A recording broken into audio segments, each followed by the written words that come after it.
दोस्तों नमस्कार। प्रधानमंत्री देश की सेवा में जुटे हुए हैं।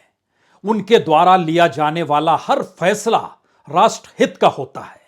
किसी भी फैसले पर आप उंगली कैसे उठा सकते हैं, और अगर आप कोई उंगली उठाते भी हैं तो संवैधानिक दायरे में सुप्रीम कोर्ट संविधान के मातहत उस फैसले को सत्ता के अनुकूल बता देता है। यानी प्रधानमंत्री ये मानकर चलते हैं कि जब वो प्रधानमंत्री बन चुके हैं तो फिर उनके द्वारा लिया जाने वाला हर फैसला राष्ट्र हित में होगा, और राष्ट्र हित का मतलब इस देश के लोगों के हित में ही वो काम कर रहे होंगे। यानी एक आदर्श शासक की भूमिका में प्रधानमंत्री होंगे, और इस देश के लिए जाने वाले हर फैसले को राष्ट्र हित के नजरिए से ही देखना होगा। तो सवाल दो तीन हर जहन में उठ ही जाएंगे, तो फिर चुनाव की जरूरत क्या है? हमने एक प्रधानमंत्री को चुन लिया, वह राष्ट्र हित में काम कर रहा है, वह राष्ट्र हित में सारे फैसले लेता है। उस फैसले पर कोई उंगली भी उठा दे तो उस फैसले को लेकर जब संवैधानिक समीक्षा होती है, कानून के दायरे में परखा जाता है, तो देखा जाता है यह सही है। तो फिर इन सवालों का मतलब क्या है कि चुनाव दर चुनाव इस देश में होते ही क्यों हैं? यह पहला सवाल है। दूसरा सवाल है, क्या इससे पहले किसी भी प्रधानमंत्री के काल में ऐसा था? नेहरू से लेकर मनमोहन सिंह के दौर में, यानी मनमोहन सिंह हो या अटल बिहारी वाजपेयी हो, नेहरू हो या फिर इंदिरा गांधी हो, या फिर पीवी नरसिम्हा राव हो या राजीव गांधी हो, यहां तक कि सबसे छोटे कार्यकाल में रहे प्रधानमंत्री चंद्रशेखर ही क्यों ना हो, इनके दौर में जो भी मुद्दे उठे वह मुद्दे अदालत के दायरे में गए, संविधान के दायरे में गए, और उन मुद्दों पर इस देश में हंगामा हुआ। लेकिन ऐसा क्या है कि मौजूदा वक्त में सारे फैसले सही होते हैं, राष्ट्र हित के होते हैं? जिक्र और संदर्भ मौजूदा वक्त में नोटबंदी को लेकर है। नोटबंदी पर सुप्रीम कोर्ट ने यह कहकर मुहर लगा दी, कानूनी रूप से यह बिल्कुल सही है। इसके मकसद पर हम कोई टिप्पणी नहीं करेंगे क्योंकि हम सुप्रीम कोर्ट हैं। हालांकि 4-1 यानी 4 पक्ष में थे, एक ने विरोध किया, एक ने खुले तौर पर कहा दरअसल नोटबंदी का फैसला गैर कानूनी था, 24 घंटे के भीतर लिया गया फैसला था, इसका मकसद भी पा नहीं सके। दूसरी तरफ 4 जजों ने कहा यह फैसला कानूनी था, सही था, सुविचारित था, बकायदा इस पे चिंतन मनन हुआ। एक जज ने ऐसी टिप्पणी क्यों की और 4 जजों ने ऐसी टिप्पणी कर कर इस पे मोहर क्यों लगवा दी, यह सवाल एक बड़े दायरे में खड़ा हो सकता है। लेकिन आज हमें लगता है कि तमाम प्रधानमंत्रियों के वक्त जो जो मुद्दे उठा करते थे, उन मुद्दों के अक्स तले इस देश की संसद, इस देश का सुप्रीम कोर्ट, इस देश में चुनाव आयोग और इस देश के भीतर में रिजर्व बैंक ऑफ इंडिया, अगर सभी को परखना शुरू करें नेहरू से लेकर मनमोहन सिंह के दौर में, तो मौजूदा नरेंद्र मोदी की सत्ता आपको बिल्कुल अलग नजर आएगी और आपको मानना ही पड़ेगा। यह एक ऐसी सरकार है जिसके फैसले, सभी फैसले सही होते हैं। आज पन्नों को खोलने की शुरुआत कहां से की जाए? हमें लगता है कि हम यह भी बता दें कि जब इस देश के भीतर में राष्ट्रीय गवर्नमेंट थी, यानी चुनाव भी नहीं हुआ था, 1947 में एक नेशनल गवर्नमेंट बनी, हर क्षेत्र के और हर पॉलिटिकल पार्टी का समावेश उसमें किया गया, और उस दौर में भी जीप घोटाला 1948 में सामने आकर खड़ा हो गया, पार्लियामेंट में हंगामा हुआ और यह मामला अदालत तक गया। यानी उस पीरियड से लेकर मनमोहन सिंह के काल में, चाहे वह 2G हो, कोयला हो, या फिर इस दौर में कॉमनवेल्थ ही क्यों ना, इस पूरी प्रक्रिया से एक तरफ आप गुजरना शुरू कीजिए और दूसरी तरफ कल्पना करने की शुरुआत कीजिए कि मोदी काल में रिजर्व बैंक ज्यादा पैसा, ज्यादा डिविडेंड सरकार को दे, जलान कमेटी बनी और 50,000 से बढ़कर वह असीमित रकम हो गई और 1,75,000 करोड़ तक आरबीआई ने सरकार को दिया। और उसी दौर में बैंक कंगाल भी होने लगे, उसी दौर में बैंक कई बिक गए, उसी दौर में कैसे फाइनेंशियल इंस्टीट्यूशन को संभाला जाए, आरबीआई के सामने यह भी संकट आया। और इसी प्रक्रिया के भीतर में नोटबंदी को भी याद कर लीजिए, क्योंकि नोटबंदी में कतारों में लगे हुए लोगों की मौत को लेकर जब इस देश में शोर मचा तो प्रधानमंत्री ने कहा 50 दिनों का वक्त दीजिए। उन 50 दिनों में अगर पुराने आंकड़ों को निकालेंगे तो लाइन में लगकर 100 से ज्यादा लोगों की मौत हो चुकी थी। लेकिन आज इन पन्नों को खोलने की जरूरत है या नहीं है, सिर्फ इस बात से समझ लीजिए कि ऐसा क्या है कि 2014 के बाद लिया गया हर निर्णय सही है और 1952 या 1947 से जो भी प्रधानमंत्री इस देश में रहा उसके दौर में जो स्कैम घपले घोटाले उठे वो हर मामले सुप्रीम कोर्ट और संसद के दायरे में उलझते रहे। कई जगहों पर चुनाव आयोग ने भी उस पर उंगलियां उठा दी, लेकिन मौजूदा वक्त में हर मामला सही है। हमें लगता है मनमोहन सिंह को से शुरुआत करें या नेहरू से शुरुआत करें। नेहरू से शुरुआत करते हैं, क्योंकि उस दौर में जब आप जाएंगे तो कल्पना आपके सामने उभर कर आएगी, अच्छा उस दौर में भी ऐसे घोटाले होते हैं। हम सभी घोटालों का जिक्र नहीं करेंगे, कुछ घोटालों का जिक्र करेंगे जो पार्लियामेंट के भीतर और सुप्रीम कोर्ट के दायरे में शोर शराबा करते हुए भारत की राजनीति को प्रभावित करते हुए कहीं ना कहीं राजनीतिक लोकतांत्रिक परिस्थितियों को भारत में जगा रहे थे। नेहरू के दौर में 1948 में जीप घोटाला होता है।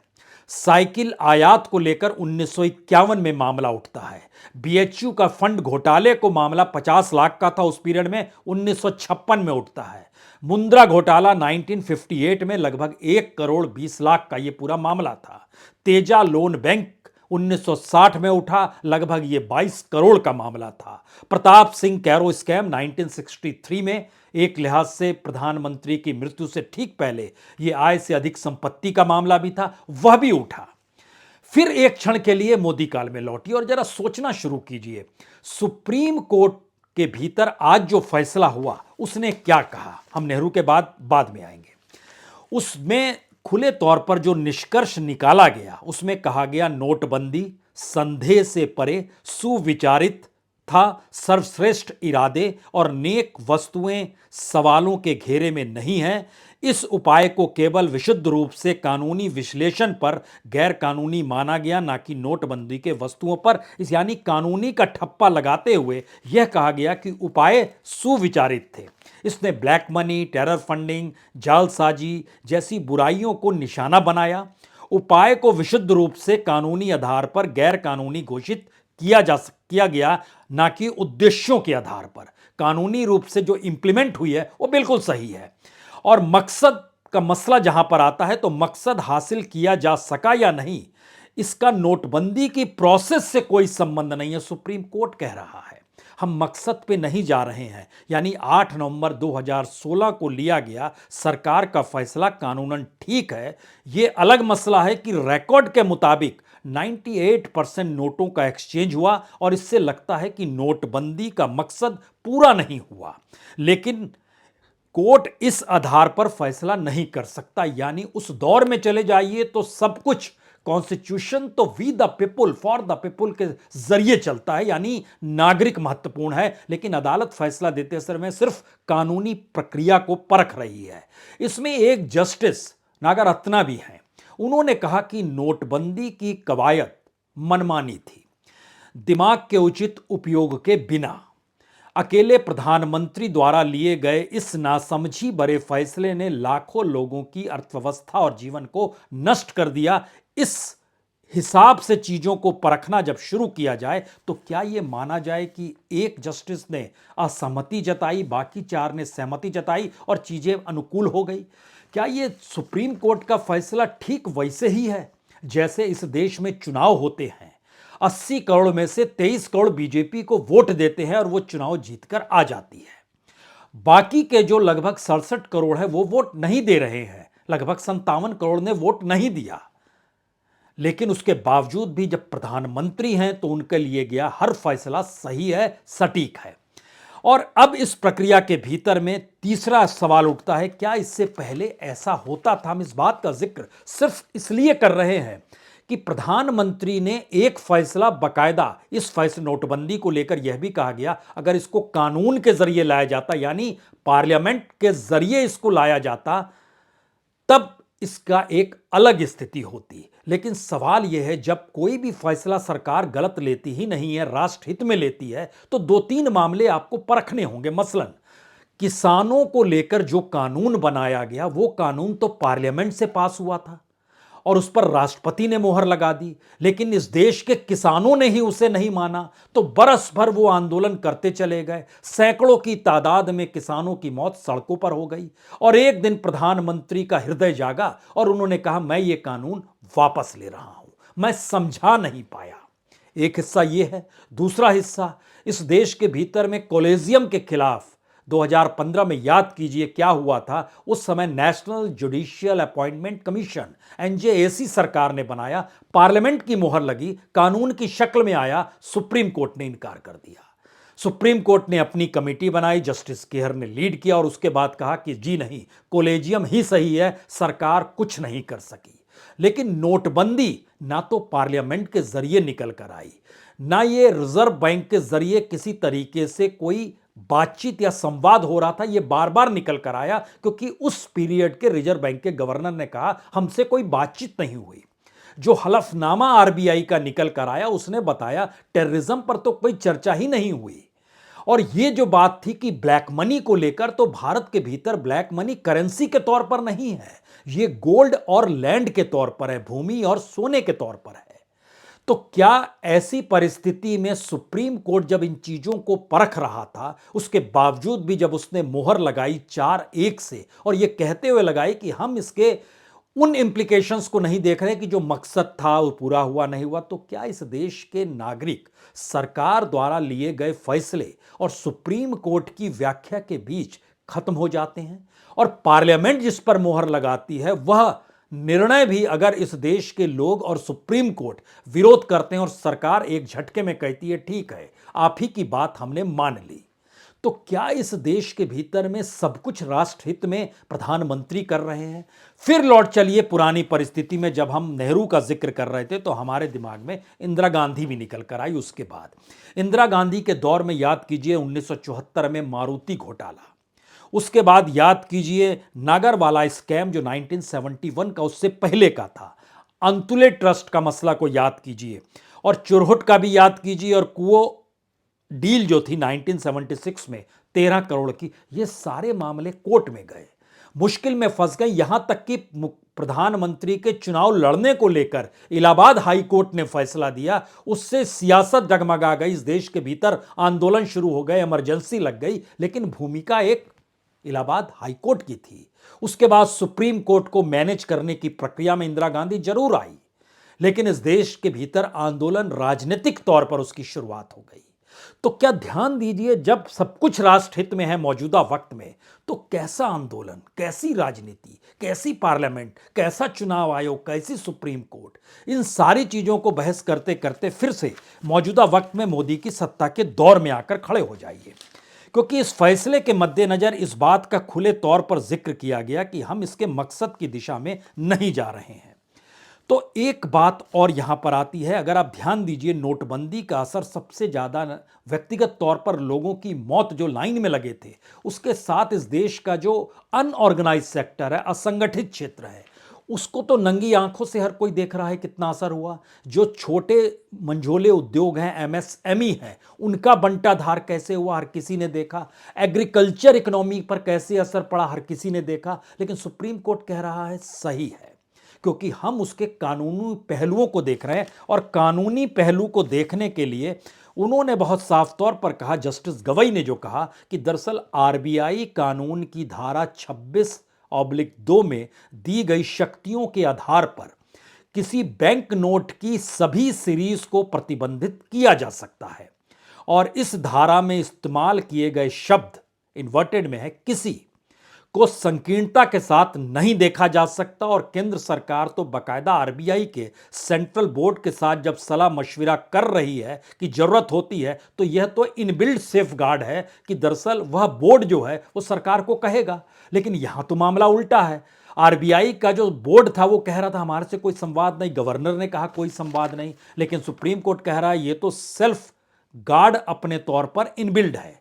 लेकिन इसके ठीक पैरेलल में जस्टिस नागरत्ना को देखिए, वो इसी मुद्दे को लेकर कहती हैं कि सभी नोटों को प्रतिबंधित किया जाना, जो 500 और 1000 रुपए के नोट थे, बैंक की ओर से किसी बैंक नोट की किसी सीरीज के चलन से बाहर निकाले जाने से कहीं ज्यादा गंभीर है। जिस तरीके से बैन किया गया वो सीरियस मान रहे हैं।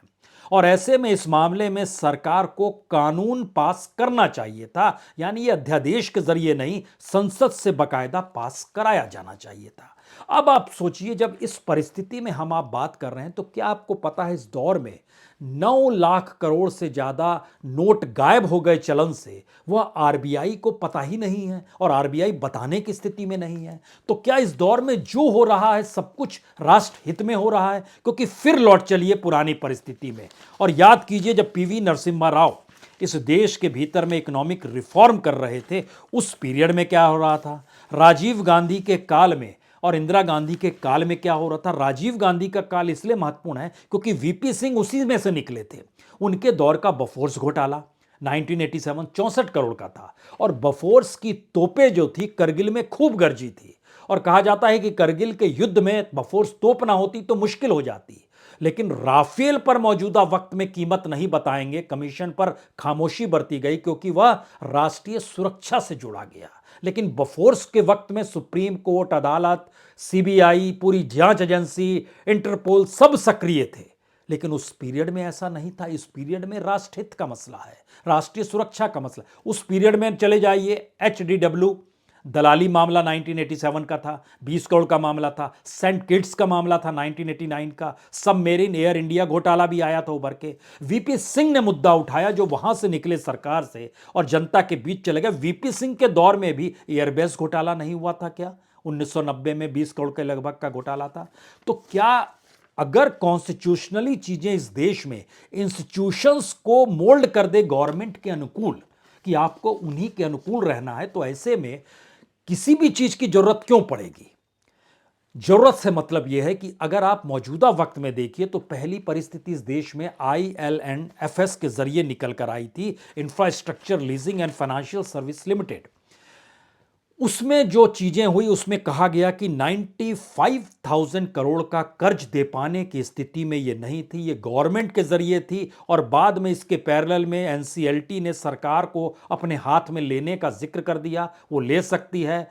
और फिर सरकार ने नया बोर्ड बना दिया, लेकिन उससे जुड़ी हुई लगभग 256 सब्सिडरी सब मुश्किल में आ गई। और पहली बार यह समझ में आया कि हमारी इकोनॉमी से सत्ता कैसे खिलवाड़ कर रही है, सरकार के नियम कायदे कैसे खिलवाड़ कर रहे हैं, लेकिन यह बात कहीं नहीं आई। तो मौजूदा वक्त में यह सब कुछ राष्ट्रहित में चल रहा है, सारी प्रक्रिया उसी दौर में चल रही है।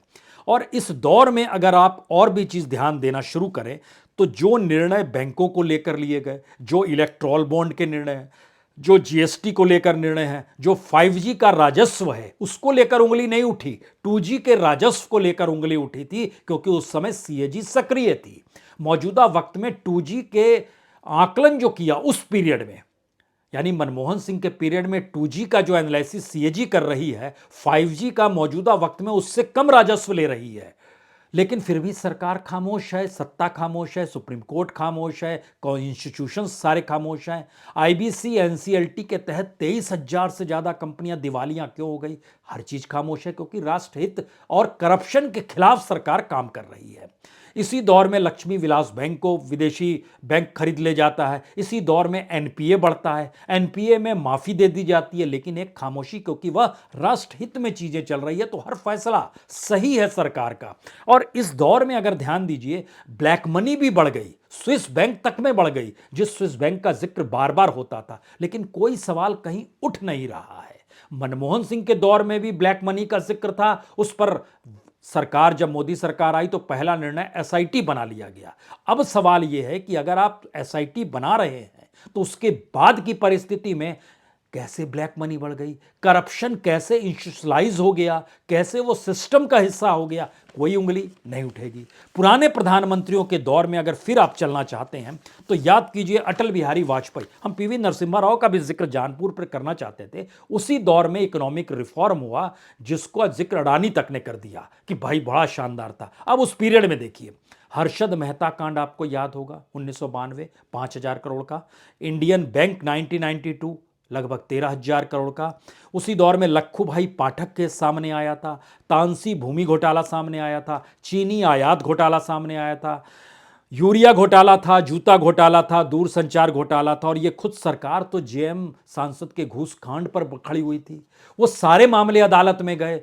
दोषी भी करार दिए गए। लेकिन मौजूदा वक्त में आप ऐसा देखते हुए नहीं नजर आएगा, क्योंकि सरकार राष्ट्रहित में काम कर रही है और प्रधानमंत्री ये मानकर चल रहे हैं कि वह अपनी समझ के अनुसार इस देश के हित में ही काम कर रहे हैं।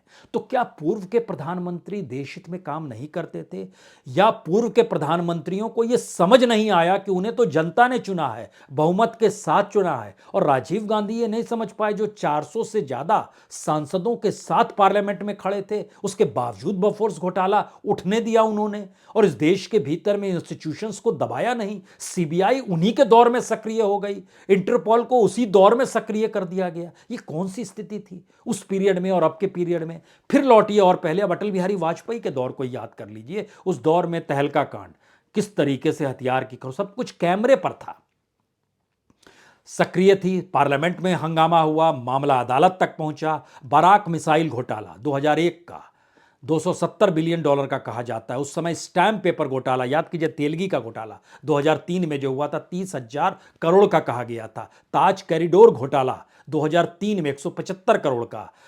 और तो और याद कीजिए, ताबूत घोटाला याद कीजिए, यूटीआई घोटाला याद कीजिए, पंप, पेट्रोल पंप को बांटने की प्रक्रिया को याद कीजिए। जब पेट्रोल पंप बांटने का सिलसिला आता है तो वह भी अदालत में गया। और इस पीरियड में ध्यान दीजिए तो जो कोयले खादान को लेकर संकट था, उसको लेकर भी शोर मचा। लेकिन मौजूदा वक्त में आप ऐसा शोर नहीं सुनेंगे। तो क्या सब कुछ राष्ट्रहित में है? इसी प्रक्रिया में याद कीजिए, छत्तीसगढ़ विधायक खरीद कांड को लेकर हंगामा हो गया था वाजपेयी के दौर में। आज की तारीख में क्या मध्य प्रदेश, क्या कर्नाटक, हर जगह खरीद हो जाती है। गोवा में खरीद हो जाती है, उत्तराखंड में खरीद हो जाती है। अगर इन परिस्थितियों के बीच परखने की स्थिति में अगर आप महाराष्ट्र के भीतर खरीद फरोख्त कैसे खुले तौर पर हो गई, तो उस पीरियड में वो इंस्टीट्यूशंस जिंदा थे, जिन इंस्टीट्यूशंस के जरिए अदालतें जागृत होती थी, पार्लियामेंट लोकतंत्र का मंदिर नजर आता था। तो क्या मौजूदा वक्त में जब सत्ता और सरकार और प्रधानमंत्री सब कोई देश सेवा में लगे हुए हैं, तो कोई सवाल उठे क्यों? क्या यह स्थिति आकर खड़ी हो गई है? और होते होते जब आप मनमोहन सिंह के काल में पहुंचेंगे तो उनकी फहरिस्त तो बहुत ही लंबी है और इसीलिए उनको हटाया गया, दखल बेबाहर किया गया। तेल के बदले अनाज 2005, सत्यम घोटाला 2008 1400 करोड़ का, मधु कोड़ा घोटाला 2009 4000 करोड़ का, खाद्यान्न घोटाला 2010 का लगभग 35,000 करोड़ का, हाउसिंग लोन स्कैम हो गया था 2010 में 1,000 करोड़ का, एस बैंड का घोटाला हो गया था 2010 में 2 लाख करोड़ का, चावल निर्यात घोटाला था 2009 में 1,000 करोड़ का, कॉमनवेल्थ का घोटाला था, देवास इंट्रिक्स घोटाला था, आईपीएल घोटाला 2013 का था, हसन अली टैक्स चोरी का मसला था, आदर्श घोटाला था, उसी दौर में कोयला घोटाला था, 2G घोटाला था। एक लंबी फहरिस्त है घोटाले और स्कैम की। और उस पूरी प्रक्रिया में देखिए, हर मुद्दा उठता है और चला जाता है उस दायरे में जहां पर सुप्रीम कोर्ट की सक्रियता, इलेक्शन कमीशन की नजर और इस देश के भीतर में राजनीतिक दलों की गहमागहमी, जनता का राजनीतिक तौर पर जागृत होना। लेकिन मौजूदा वक्त में जो भी निर्णय जिस भी रूप में लिए गए, जिसका हम जिक्र कर रहे हैं, जो सुप्रीम कोर्ट तक पहुंचे, और सुप्रीम कोर्ट एक सेफ्टी वॉल्व क्या सरकार के लिए बन गया है? क्योंकि नोटबंदी पर फैसला आ गया, आने वाले वक्त में इलेक्ट्रल बॉन्ड पर फैसला आना है।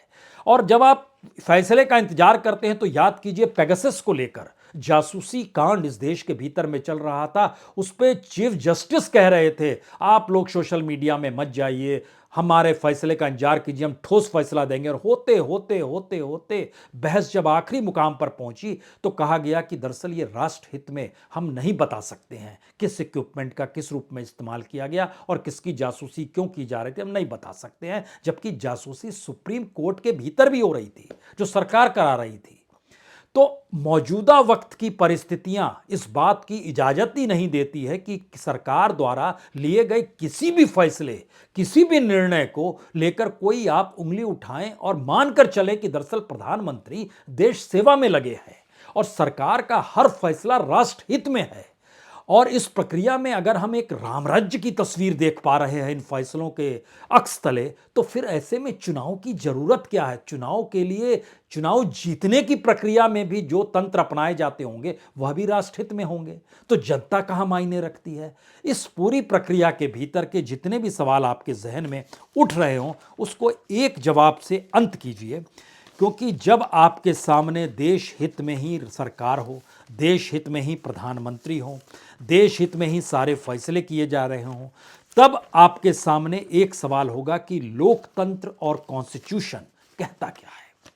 वह क्यों इस बात का जिक्र करता है कि हमने एक चेक एंड बैलेंस बनाया है, क्योंकि हम जानते हैं कोई भी चीज आइडियल नहीं हो सकती है, आदर्श रूप में नहीं हो सकती है। तो प्रधानमंत्री पर भी नकेल कसने के लिए कॉन्स्टिट्यूशन की व्याख्या करते हुए सुप्रीम कोर्ट है।